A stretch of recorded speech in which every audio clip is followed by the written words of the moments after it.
Mga kabarangay, karon wa na gyud tay mahimo mga kabarangay kay ang mga tao na ana diri garali diri kay parisay na gyud si Bongbong Marcos.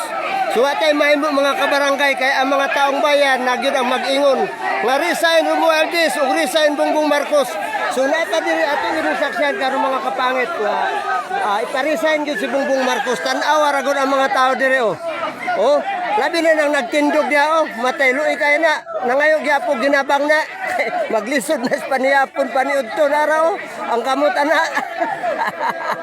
Kaya sa mga kapangit grabe perting luya mao ning taong bayan. Suko na gyud ang taong bayan mga kapangit. Mga kapangit perting luya ang mga tao tanawain taon ang kamot.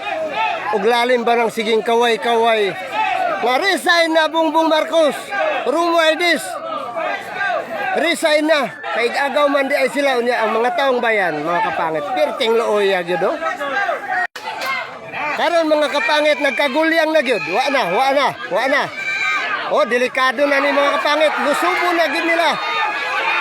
Wa na. Suko na gyud ang taong bayan ang uban pero ambot lang anong na may gapakpak dia. Usay makasabot usay dili.